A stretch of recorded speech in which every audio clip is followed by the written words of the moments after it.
What's up, team?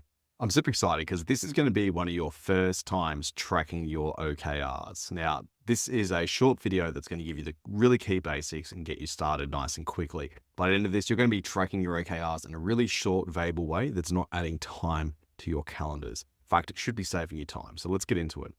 First and foremost, this should be part of an existing team meeting, whether it's part of sprint planning if you're working in sprints, or whether you just got a regular team meeting, you want to bring it into that. It should not be an extra meeting, okay? Keep it part of your existing rhythm.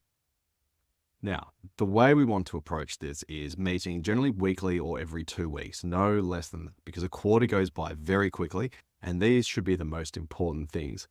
If you feel like the sessions and the discussions aren't valuable, it probably means your OKR needs to be tweaked a little bit, and I'm always happy to help with that, so reach out, happy to have a conversation. So here's what we're going to do. We want to come in and talk about a few things with our teammates. We're going to talk about each key result, what our confidence score is for a key result, what the progress was since last week, what the focus is for the week ahead, and what any blockers or challenges or sticky points might be that's slowing us down on our OKR. So this is a nice, easy discussion. We don't want to overcomplicate it. We don't want to make it too formal. Just jump into your team meeting and have this conversation. So let's step through an example that we've got here. So this is for a company OKR. You're all going to be working on your team OKRs, but that's okay. It's all the same conversation. So what we can see here is we've got a few notes that we might have added. Maybe we've already started our meeting, but we're going to talk about a few different things. So for the key results, normally you'll have one or two champions. So they might be the first person to kick this off, but it doesn't really matter.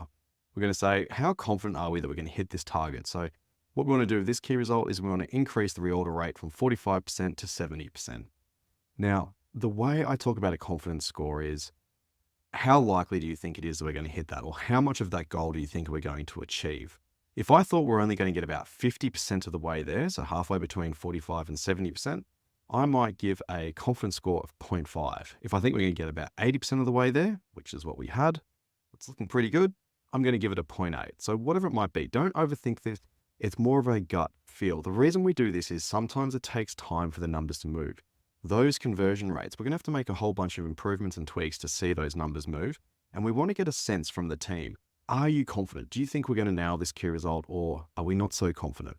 And if we're not confident, that is also totally cool. What it means is we start to drive a bit of conversation. Do we need to tweak the plan? Do we need to get help from other teams? Do we need the leadership team, the executive team to focus more on this?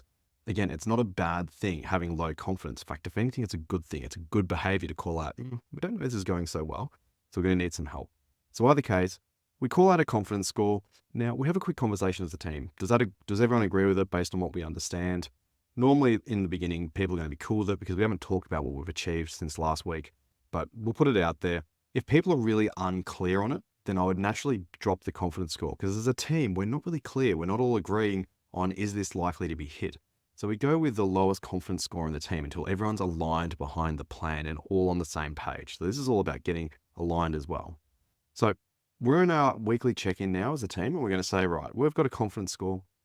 Last week, what do we do? Well, we confirmed the plan. We've just started the quarter and we've tested out some redesigns of the order form maybe with 3 customers, and it's looking pretty good. So I'm pretty confident. That's what I did since last week. So I'm talking about what did I do last week? And we're talking about as a team, right? Everyone might chip in on this one. Then I talk about, okay, here's for this key result, what I'm focusing on for the week ahead. So we're going to test with more customers. That's going to be really great. Once we've done some more tests, maybe we're going to be sure. Maybe here we've got a typo, but we might be blocked by too many support tickets. So we've got a bunch of tests coming up, but we're spending a lot of time doing support. So as a team, we probably should come up with a bit of a plan to discuss that. Now that I've talked about my confidence score, my focus for the week before and what was achieved, my focus for the week ahead, and the blockers, I can move on. If there's an update to the metrics, I might go across and update the metrics, but if there's no change, there's no need to do that. We then move on to our next key result. Now, here's the really important part. What we don't want to do is get caught up in a deep discussion. If people after this little update still say, I'm still not clear, I don't understand the plan, I don't have a lot of confidence in this, then what we're going to do is we're going to save that to a breakout discussion shortly after. So we always have a bit of time in our team meetings to talk about these sort of things. The risk is you're going to get caught up on your first key result and deep dive and not actually get through all of them. So we want to keep this nice and tight.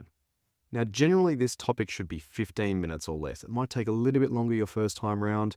but generally about 15 minutes to 10 minutes is a good spot. If you're talking about your goals on a weekly basis for about 15 minutes, we're looking pretty good at that point. And so we're going to continue the meeting and just step through each of these key results and capture any actions or next steps that we need to focus on. Now, if you don't want to fill this information out in the scoring sheet, let's say you just want to put some tasks into Jira, or you've got some other way of doing it, that's okay. Do whatever works for you. The key thing we want to be updating is the confidence score, how our progress is going, and the metrics as we go along. That's the most important part.